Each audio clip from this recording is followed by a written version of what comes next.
Hi guys, welcome back to another devotional. We are back in First John. As I told you, we will probably be in the Johns for a little bit now as there's so much good stuff in them. And honestly, John is my favorite gospel because I relate most to the way that he writes and just, his experiences. And so I also love 1st and 2nd, 3rd John because you can just so see that it is John who is writing it because of the similar themes throughout. And then it just relates back to his gospel as well so much. But I wanted to read two different verses to you guys today that I just found connected well and encouraged me in these past weeks. And so the first one is in 1 John 4, verse 4, which says, "Little children, you are from God and have overcome them, for he who is in you is greater than he who is in the world." And then the second one is 1 John 5:5. So really easy to remember because it's 1 John 4:4 and then 1 John 5:5, which I didn't even plan. So 1 John 5:5 says, "Who is it that overcomes the world except the one who believes that Jesus is the Son of God?" So as I was reading these different chapters, there was just this similar theme in overcoming the world.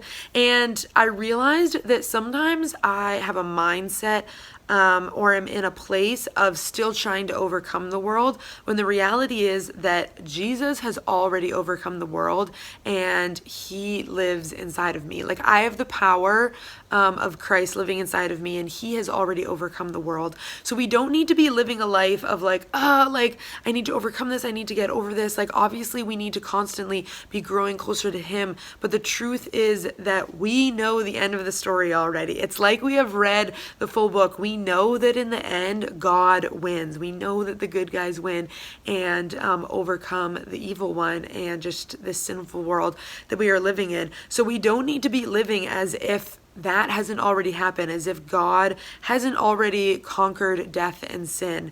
And the one who is, if you have accepted Jesus and believe that he is God's son, then the one living inside of you is already greater than the one who is in the world. And so there are just times when, I don't know about you guys, but as I get older, I can literally feel my flesh and my spirit fighting within me. When I was a kid, I always read about that and I never fully understood it. And I don't know if it's just when you're a child, you don't struggle with as much stuff because growing up is not fun. That's why I act like a kid sometimes. I always tell my youth, no, you don't want to become an adult. It's not fun.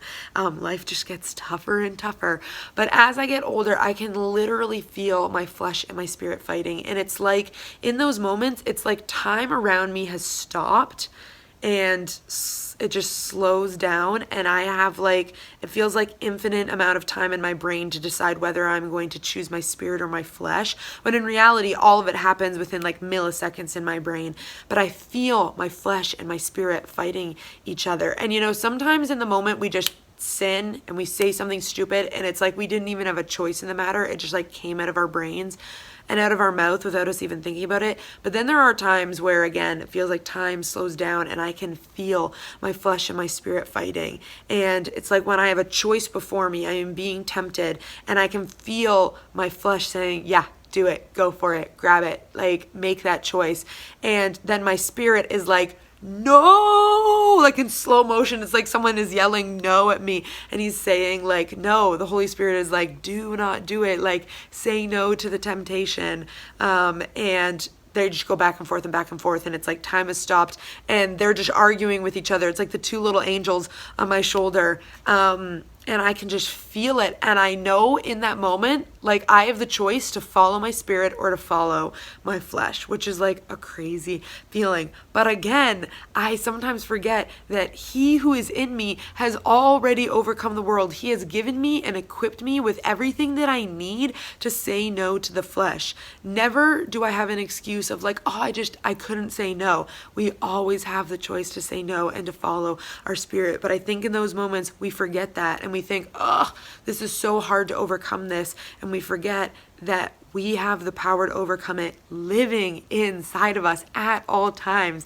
And he is never going to leave us. The Holy Spirit is with us forever. And so I just wanted to encourage you guys with that today. In those days when the world is just surrounding you with its lies and its garbage talk and its temptation and its sin, remember that he who is in you is greater than he who is in the world, and that we have the power and the tools and the equipment that we need to overcome the world, and that God has already won. We know the end of the story.